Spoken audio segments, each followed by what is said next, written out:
Good afternoon, everybody. Welcome to today's session. We're just going to give everybody a moment just to sign in, sit down, and sort out their tech before we get going. But whilst we're just waiting for everybody, just give us a hi in the chat box and say where you are today. Or good afternoon, everyone. Or the best April Fools you've heard, whichever. Oh, it's too late for April Fools now. Oh, we're a minute past. Oh, minute over, damn it.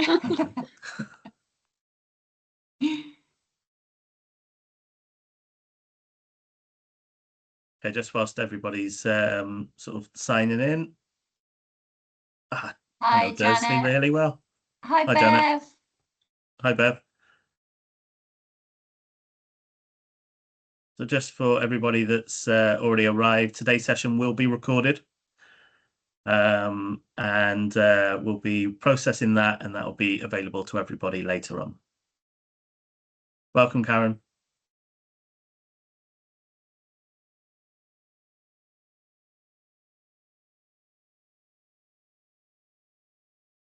Okay, well, I'm going to get started with the intro, and then we'll be able to hand over to today's guest. So welcome everybody to our April People Lunch and Learn with our expert guest, Sally Sidani-Wilkinson. So before I hand over to Sally, as a quick update, as always, from Beam. So one thing we've noticed working with HR and L&D teams is that wellbeing support often becomes reactive. A session here, a workshop there, but no real structure across the year. And the problem with that is that it creates more work for HR because you're constantly sourcing speakers or justifying budgets and deciding what topic to run next. So we've created something to make that much simpler. Our annual wellbeing plan allows you to map out a full year of wellbeing support in just minutes, choosing from over 50 science-based topics that address the most common challenges organizations are facing today.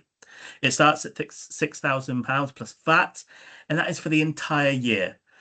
That also accounts for an unlimited amount of employees as well. So it doesn't matter if you have 20 or 2,000, it is open to everybody. So if you'd like to explore what that could look like for your organization, then you can drop us an email or book a call using the link. I will pop those details in the chat. Okay, so today we have Sally Sidani-Wilkinson from Rebalance Health Coaching. She is a registered health coach, a menopause wellbeing practitioner, and trained at the College of Naturopathic Medicine. She also has a long list of accreditations as well. And Sally has been using her extensive knowledge to support organizations navigate menopause within their workforce, which is what she's going to be guiding us through today. So I'm now going to hand over to Sally to lead today's session. Hi, Sally. Hi there. Thank you so much, Tom, and thanks for inviting me to this fabulous webinar. Really looking forward to helping everybody with menopause support in the workplace. And menopause support in the workplace can really help you to retain talent and really transform productivity of employees who are going through this life stage. So some of your employees might think, what does menopause have to do with me? But I always say to them, really think about it. Have you got a daughter? Have you got a sister? Have you got a wife or female partner? Do you work with women? And by this point, most people are nodding their heads, raising their hands, because menopause does affect everybody, which is why it's all of our responsibilities to really understand it, understand the signs and symptoms, raise awareness of it, and help to support those who are going through it. Unfortunately, stigmas do still exist. So what we're doing today is helping to break down those taboos, break down those stigmas, so that people can ask for help and support when they need it. So I want to share some data with you. 75% of women are affected by menopause symptoms. 25% of those have severe and debilitating symptoms. So it impacts all elements of their life and their work. Now, this data are using the word woman because this research study was done with women. But please do consider that anybody with an ovarian system, so anyone who's transgender, non-binary, will have an ovarian system and therefore will go through the menopause as well. 1 in 5 women take time off work to deal with menopause symptoms. So that can be hugely disruptive to your organisation and really upsetting for the employee themselves. 1 in 10 women have left work because of symptoms, and that's because they're not getting support to deal with these debilitating symptoms in the workplace. So women are being forced out of the workforce. They're leaving jobs that they love. They're losing their financial independence. They're losing their financial security because they're not getting support at work when they need it. So ultimately, menopause is forcing people out of work. And your organisation could be losing experienced, knowledgeable, valuable talent from your teams if you haven't got the right menopause support in place. So that's why we're here today. So a bit about me. Why am I so passionate about menopause? Well, it's because of my own journey. I had a 20-year corporate career, very stressful, fast-paced career, and I really started struggling with symptoms in my early 40s. I started to have gut health problems. My hair was falling out. I wasn't sleeping at night. I had eczema. I was irritable and anxious all the time, and I didn't know what was happening to my body. I was really scared. And it was only because of people like Davina McCall and Mariella Fostrop, all these fantastic ambassadors for menopause, who were finally talking about menopause in the public space, in books and TV, etc., that the penny dropped. And I realised that actually these health concerns were the first signs of perimenopause. So I got help from a health coach and a nutritionist myself, and I managed to eliminate all of my symptoms through a natural, holistic approach. And it really did teach me how important my health is. And it taught me that food is medicine and you can self-heal. So this is what inspired me to retrain. I became a health coach and menopause wellbeing practitioner 5 years ago. And since then, I've had the privilege of helping hundreds of women to improve their symptoms through this holistic, natural approach.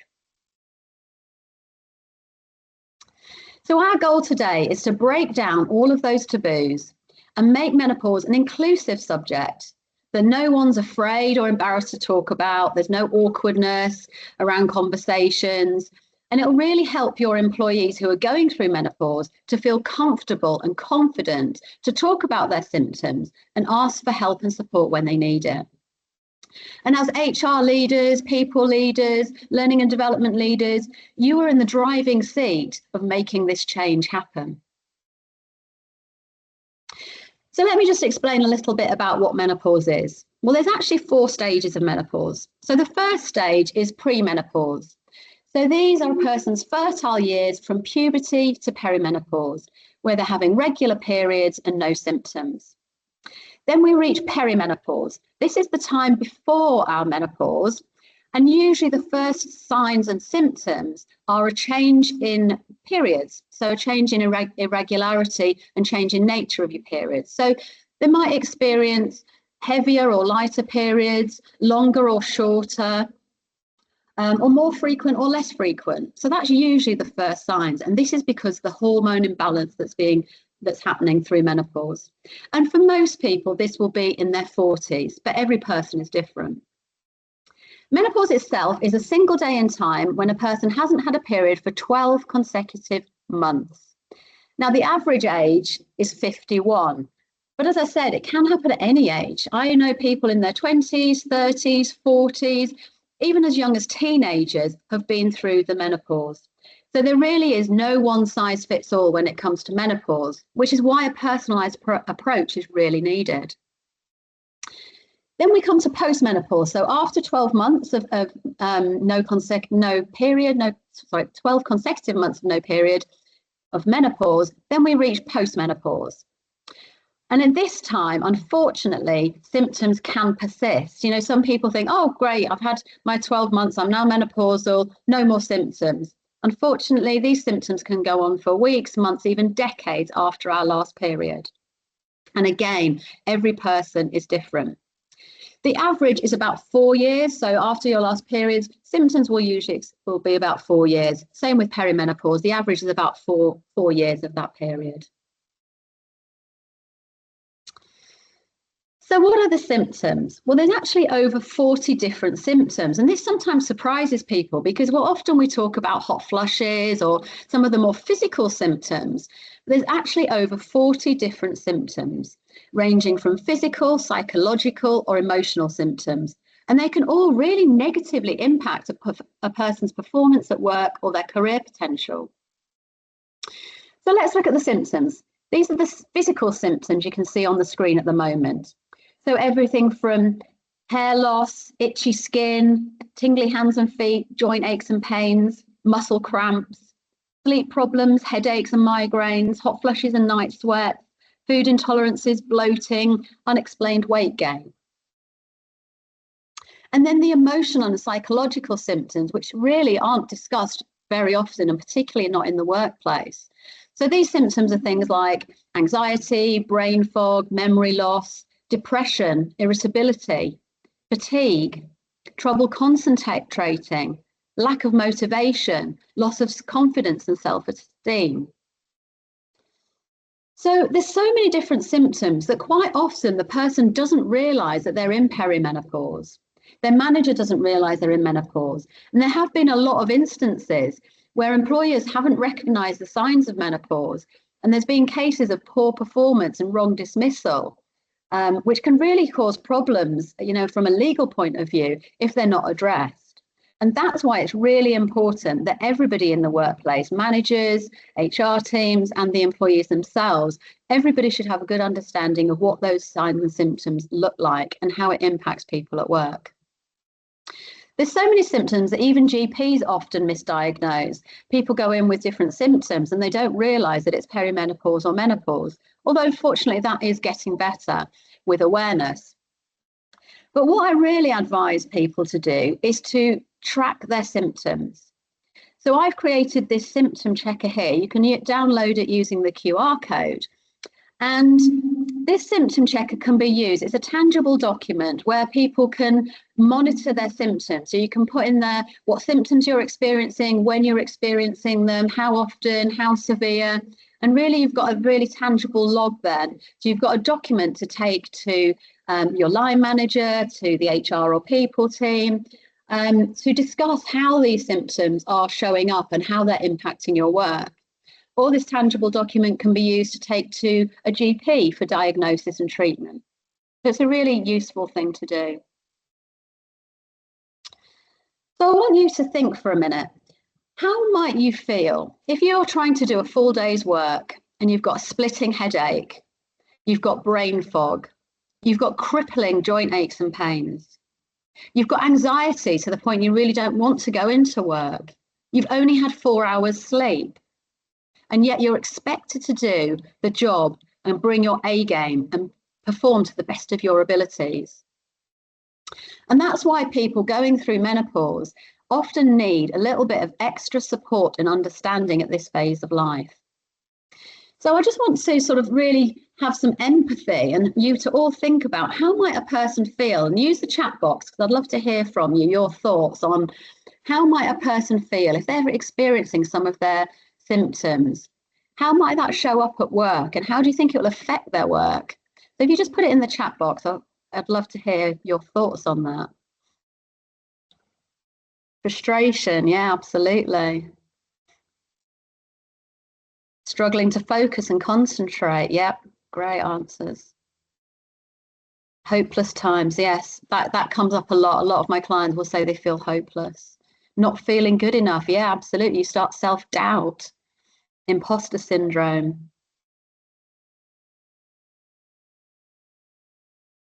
Doubting ability. Not bothering to join in conversations. That's a really important one. That's a good sign that you might be able to notice somebody's going through menopause if they start to withdraw from conversations, withdraw from team activities. Snappy, slower, absolutely.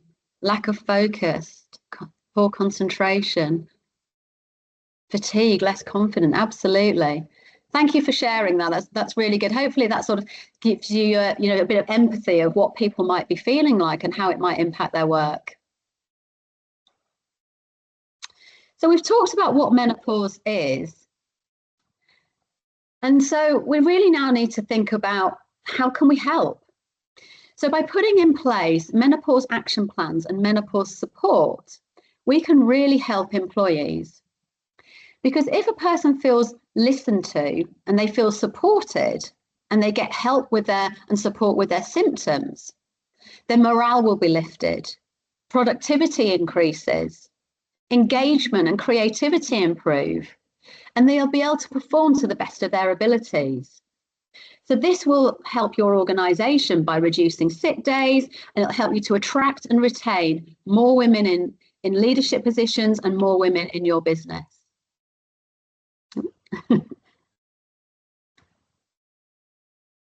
Oops, sorry, the poll's just come up. I'll just finish this slide. So think about how that's going to have a positive impact on your organisation, retaining all those employees and creating a culture of inclusion and equality. So how can we create a menopause supportive workplace? Well, there's 3 steps. First of all, menopause awareness and education. Secondly, guidelines and policies. And third, support. So there's a poll on your screen. I'd love to know, do you have a menopause policy already in place? If you could just answer that, yes, no, or it's work in progress.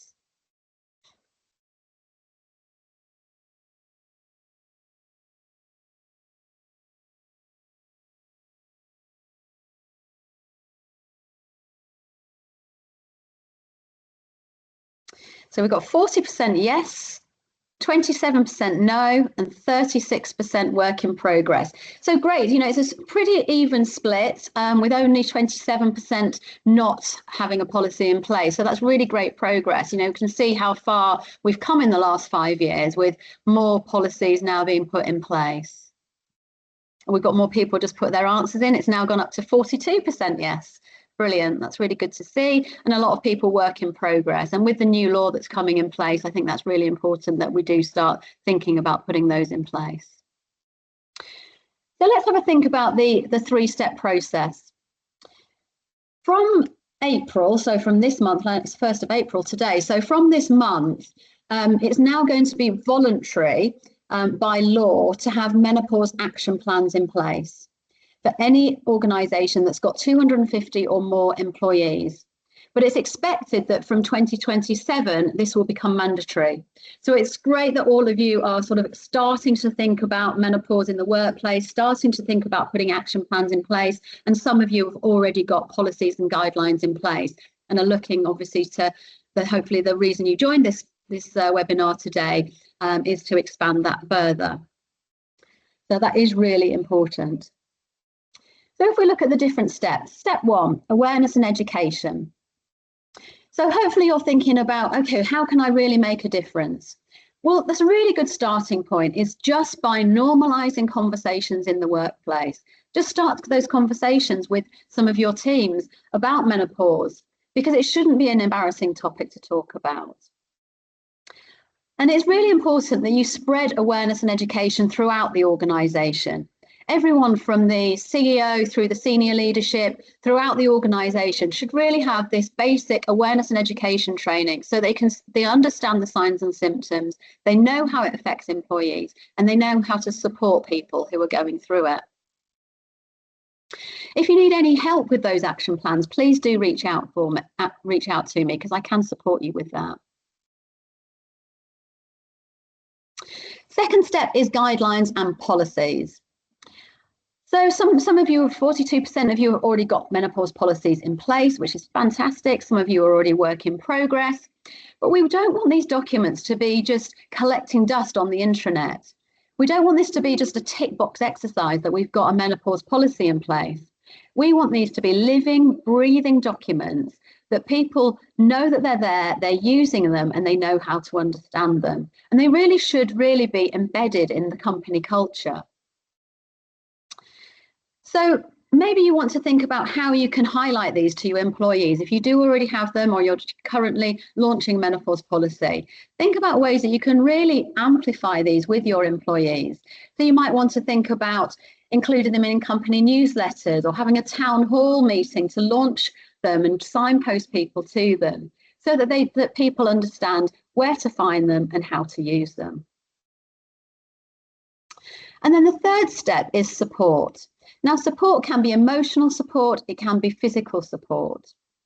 And as I said, earlier when we talked about the symptoms, there's no one size fits all when it comes to menopause. Every individual is different. And that's why it's really important that line managers and your HR teams really understand that there's no one size fits all. And you really need to speak to employees on a one-to-one basis and understand their symptoms and understand and just ask them really, what support do they need? And work with them to develop an action plan for them personally. Also have regular check-ins with them, because symptoms do change over time. We might get different symptoms, we might get different severity of symptoms. So have regular check-ins in one-to-ones or organise meetings specifically to make sure that their symptoms aren't being made more severe by the workplace itself or by the workload. So support might be physical support, so things like temperature control, it might be in using your flexible working policies. It might be things like having a wellbeing room or a quiet room where people can go if they're struggling with anxiety, or maybe they've got hot flushes, or they've got headache or migraine. Having a quiet room in your organisation where people can go to really sort of down-regulate, do breath work, maybe meditation, or just some quiet time, so they can really sort of compose themselves and then come back to the organisation and to their job feeling fitter and fresher, which is really helpful. And then emotional support as well. Just having someone to talk to can really lighten the load and reduce the stress and anxiety that goes along with menopause. So you might want to think about having a buddy system. So if a couple of people in your organisation are going through menopause, they might want to buddy up to support each other. Or you might want to think about having menopause champions. So those are the three steps: awareness and education, guidelines, and support. So as I say, if you do need any help with any of those steps, I do provide lunch and learns on all three of those. I also wanted to include some support initiatives that you can use. These are either no cost or very low cost to your organisation, but they can have a really positive impact. So a good way to start is by doing a survey. You might want to do a survey to all your employees to really understand how do employees currently feel about menopause support in your workplace. You can identify gaps in knowledge or gaps in support, and it'll provide insights into shaping your future policies and support initiatives going forward. You might want to think about having a women's health ERG, an employee resource group, so a dedicated team who can really specialise in menopause. Or you might want to have education sessions, so bringing in expert speakers to talk about raising awareness, or to talk about nutrition for menopause, or talking about lifestyle factors for menopause, or a GP talking about HRT, for example. So you can bring in those experts so that everybody feels supported and knowledgeable, because knowledge is power. Another thing you can do is share and signpost people to resources. So there's now fantastic resources out there with podcasts, websites, books and articles about menopause. So you could share them on your intranet, you might want to send them out in a newsletter, you can put them on your digital hubs, so that everybody knows where to find these resources if they want them, either because they're going through menopause themselves or because they're supporting somebody else going through it. You might want to have menopause champions. So these people in your organisation, they might be in HR or they might be in another department, but they are the go-to people. They're trained on menopause, and they can be a safe pair of hands. If somebody is going through menopause and they want to discuss their symptoms or ask for support, they know they can go to these people for valuable advice, and they can be trusted. Confidentiality. You might want to have a menopause cafe. So this is a safe space where employees get together on a regular basis to share their experiences and support each other through this transitional phase, and really bring a community together. Sometimes, as I said, it can be difficult having those conversations. Some managers might feel if it's the first time they've had a conversation about menopause, they might be feeling uncomfortable or nervous. So it's really helpful to have guides, or offer guides to employees how to start those conversations. So I've created a document there. If you can use the QR code there to download this really valuable tool, where I share tips on how to start the conversations. There's example questions and phrases that you can use in that document, and ideas for practical support that you can offer to employees as they go through the menopause transition. I'd love to hear, let's go back to the chat box. Has anybody had a conversation about menopause, or how are you feeling about having menopause conversations? Or maybe this has inspired you to start a conversation. Maybe pop in the chat box your thoughts about having conversations in the workplace, or if there's any questions about having menopause conversations in the workplace.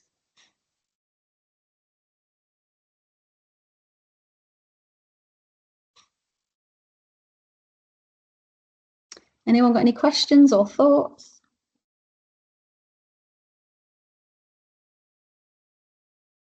Brushed under the carpet when approached. You would be a woman, not, yes, that's not helpful at all, is it? That's the thing, isn't it? It's really important that empathy and understanding is shown. We are female heavy company, so it's very much out there. Brilliant, that's great that is. A lot of people in male dominated organisations think that menopause topics aren't relevant because actually that's when you need it the most, because they are underrepresented and they might feel even more uncomfortable having the conversations. My boss admitted to not knowing anything about menopause, but is keen to learn. That's great. I think, this is changing. It's incredible how far we have come in the last 5 years in terms of more people understanding it and wanting to learn about menopause.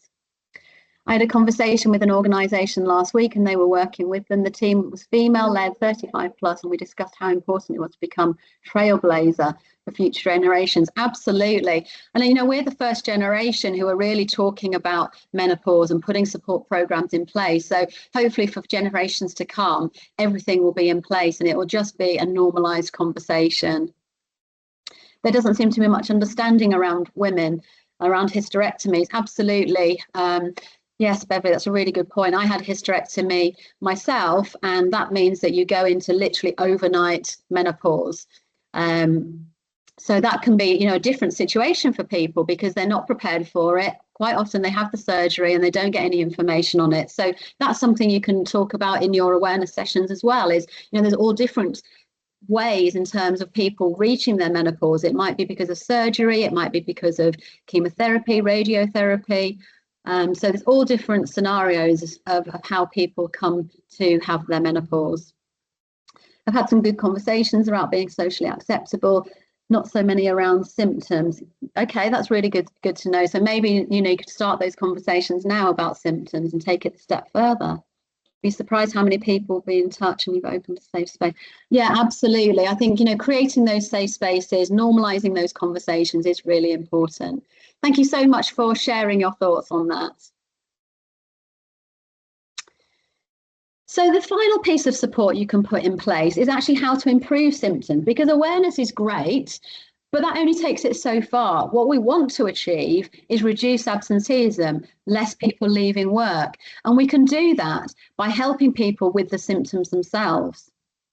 So my programs at Rebalance by Sally cover the 5 steps of improving symptoms. So that's nutrition, movement and exercise, detoxification, self-care and sleep. And it's this combination that can help women to balance their hormones and therefore step by step improve their symptoms. And it really is incredible the results you can achieve and the transformation that can be achieved. So we've talked a lot about what you can put in place, and hopefully you found some useful tips there in terms of what you can put in place for your organisation. But I don't want you to just take my word for it. These are some of my clients, and you can see on the screen some of the testimonials in terms of people who have either attended Lunch and Learns or who have attended some of my health coaching programs and seen incredible results of normalizing conversations, feeling more comfortable having those conversations, or improving their symptoms so that they can be more confident, reducing their anxiety and reducing their symptoms. so they don't have to take sick leave or leave the organisation. And it really does help with overall well-being, performance, and therefore business performance as well. It has a knock-on impact. So if you want to learn more about menopause, I'm on social media. So I'm on LinkedIn under Sally Sidani Wilkinson, and I'm on Instagram under Rebalance by Sally.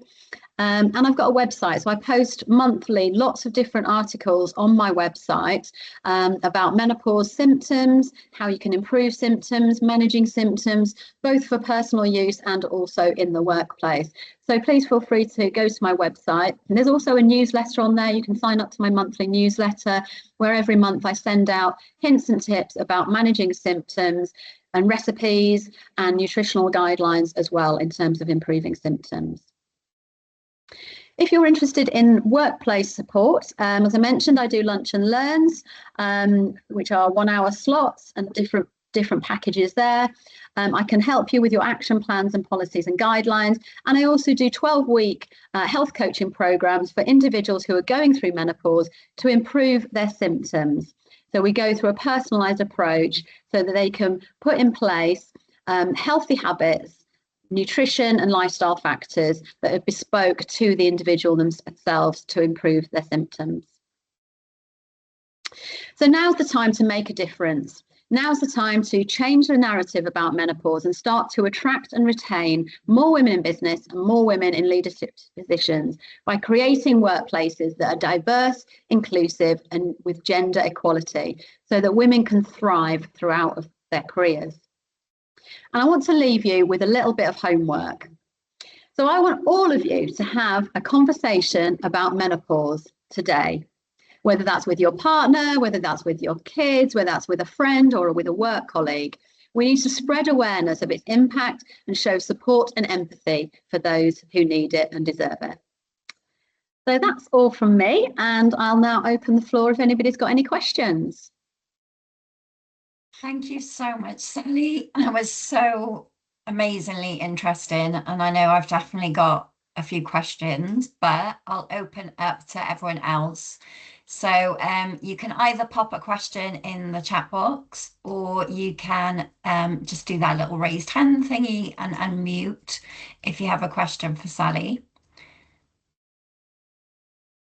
So whilst you're thinking, so one of the things I thought would be useful, Sally, is if an organisation at the moment has absolutely nothing in place, like they've never had this conversation, they've not done anything, what do you think would be the first starting point today? So if you've got budget, it's great to have a lunch and learn just to start those conversations.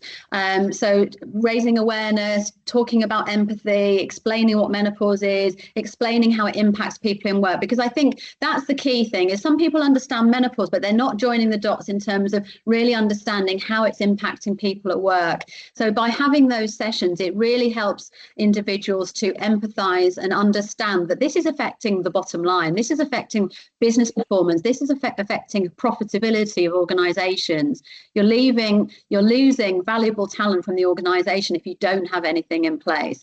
So it's helping to understand for everybody at all levels of the organization. So I think having those lunch and learns is a great place to start. Or if you want to do something immediately, start by sharing resources. As I said, there's lots of websites and podcasts, and just that starts the conversations. Just send out if it's in your newsletter, or sending out if you've got a wellbeing forum or anything like that. Just start sending out information to people, and it will start those conversations. And if you're in an office environment or in an environment where people are meeting in person, just start those conversations. You probably find the same with a lot of well-being topics, but just starting those conversations and normalizes it helps people to start to open up and bring these topics to the forefront and feel more confident and comfortable talking about it. Absolutely, I couldn't agree more. I know certainly from my personal experience, I was just kind of plodding along quite happily in life and just thought menopause was something really far off in the distance. And it kind of, the perimenopause symptoms hit me really quite suddenly. And I don't mind sharing that they kind of got to a stage where I guess one of the worst experiences for me was I had sort of a 24-hour plus panic attack. And doing the work that I do, I knew it wasn't psychological. I knew it was very physiological. And just could not regulate it despite all the tools and techniques. Tried to get a doctor's appointment, couldn't get a doctor's appointment, didn't know who to talk to, who to turn to. And I actually turned to AI in my desperation of what to do. Yeah. And my revelation was that I was actually having a histamine attack. Okay. So some people, when they're going through perimenopause, become really sensitive to histamine. The body doesn't offload it properly. I'd had hives on and off for a very long time, not paid attention to them. I'd had palpitations, not paid attention until I'd gone into this really extreme panic attack. I actually, from AI, I just kind of took an antihistamine on the off chance. My symptoms just went like that. Finally got to see a menopause expert at my GP surgery who reinforced what I was going through and that the histamine attack was very real, but also told me, in all honesty, that she had only just learnt about it, so didn't really have much information on it either. So I think that feeling of being very much in the dark, very much like I've got to try and work it out, be my own advocate, be my own doctor. For me now, I've managed to work out a way with diet, a very low histamine diet, taking antihistamines, taking vitamin C. But the difference is huge, like in terms of the symptoms I was having compared to the symptoms I'm having now. So Gosh, oh, I'm sorry to hear that you had that experience. I'm pleased you managed to find a solution, and well done for pushing at your GP surgeon. I think in a lot of people, they'll go to their GP and not get the answers they're looking for, either because of time pressures of the GP or lack of knowledge of the GP. So it is really important that you are persistent with making sure that you do get the help and support that you need, either from your GP or from another healthcare practitioner, because there's unfortunately still a lot of gaslighting going on in this space as well. So and a lot of lack of understanding. It's not the GP's fault. They only get a half an hour of training when on menopause, so it's not really it's very hard for them to know everything about menopause, but it's getting better. But yes, nutrition can play a huge part in that. I'm glad that you managed to find a solution for your histamine intolerance.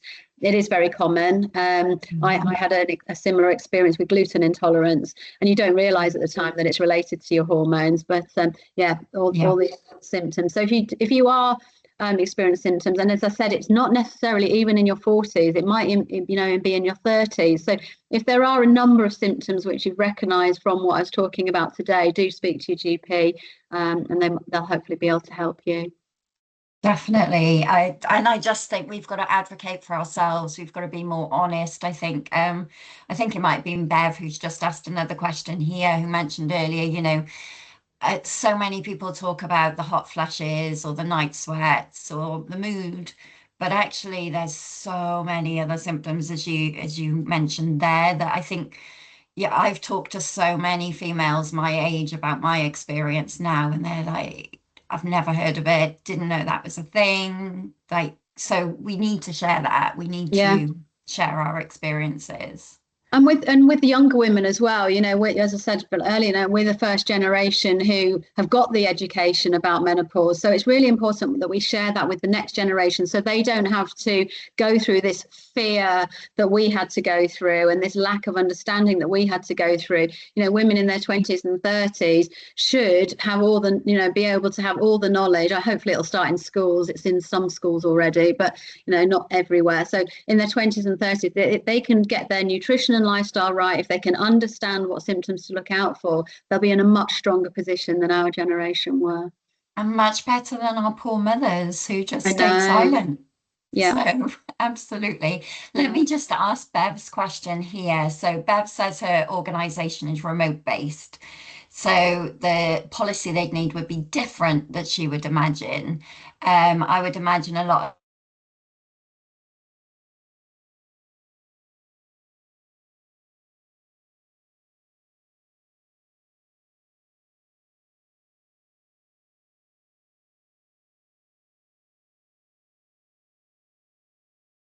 Sorry, I froze, I think. Yes, you did. Yeah, sorry.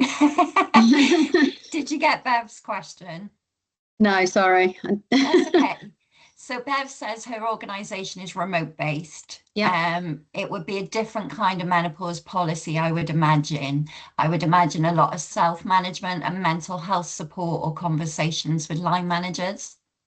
Yeah, absolutely. And it's harder with, because people are on screens a lot of the time when they're remote working. It's harder to see those symptoms. I think when you're seeing people in the office or in factory or wherever the working environment is, it's easier to pick up the signs of what your colleague might be going through.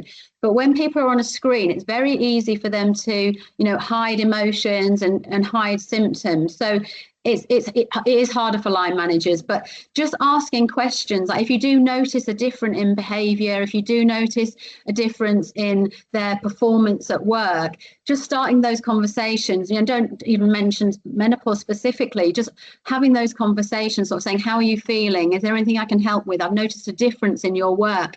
Just those sort of softer approach conversations might help the individual to open up.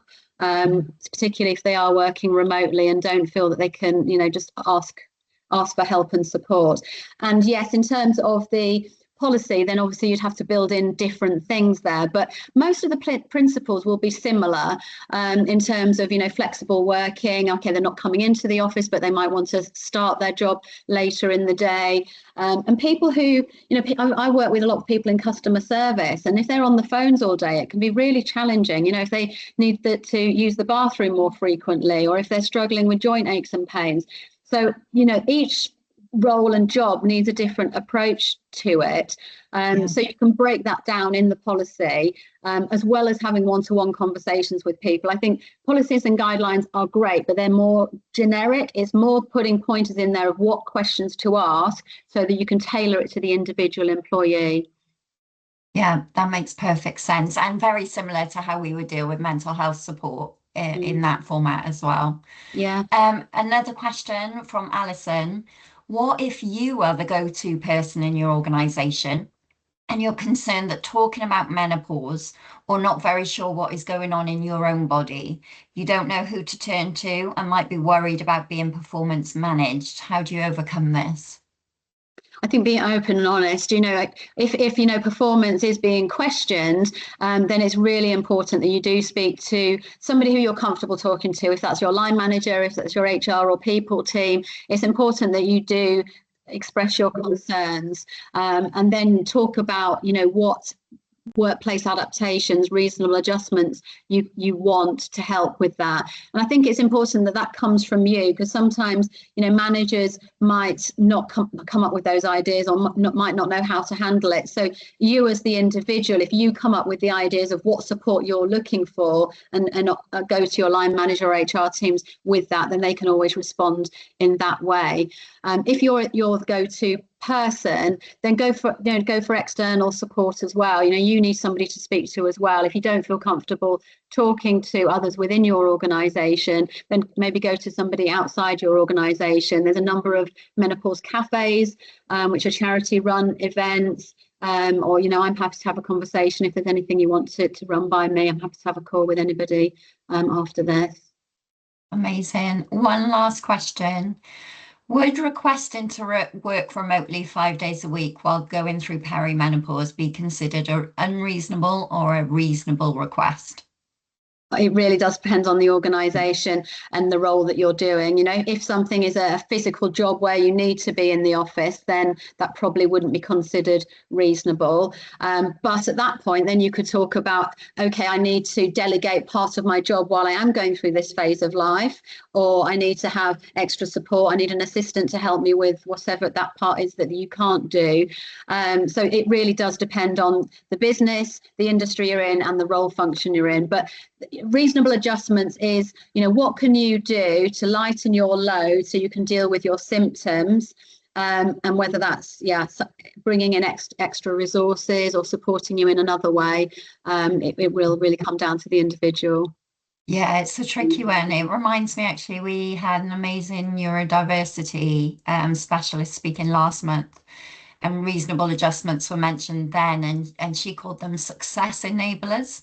which has just really stuck with me. It's like, what would help me be more successful in my job, with whatever challenge I'm dealing with right now. I think is such a lovely way to look at it, rather than we almost see ourselves as inconvenient when we think of reasonable adjustments, don't we? Yeah, that's a really good point. I like that. I'm going to use that. Yeah. Yeah. It's That's not brilliant. mine, it's Sarah's, but it's a really nice way It of is. looking at it. And lots of the companies we've worked with, we've already shared that. Success enablers is just a Love it. much nicer focus. And I think having a more positive focus on the whole menopause topic, there is a lot of doom mongering in the media and a lot of negativity in the media around menopause. And, it's a natural phase of life. So I think the more positive stories we can talk about really helps as well, because it is just a phase of life and it is natural. Yeah, for sure. Thank you so much, Sally. Thank you for all your wisdom, kindly sharing your time with us. I will hand over to Tom just to wrap everything up. Yeah, thank you very much, Sally. It was a really insightful session. The recording for this session will be available on our website. We will email it out to anyone. So if you thought it was useful and you thought someone could benefit from that in your organization, or any connections that then please forward it on. This is free. This is open to everybody. We're here to support. So quick update from us, so the people community. We have our next event is on the 14th of April, and that's from us, and that will be all about leading with calm clarity. So there are links to register for that in the chat box. Then at the end of the month, we have our next guest specialist, Simon Drinkwater from the Vanta Advantage. We'll be talking about the AI capacity conundrum.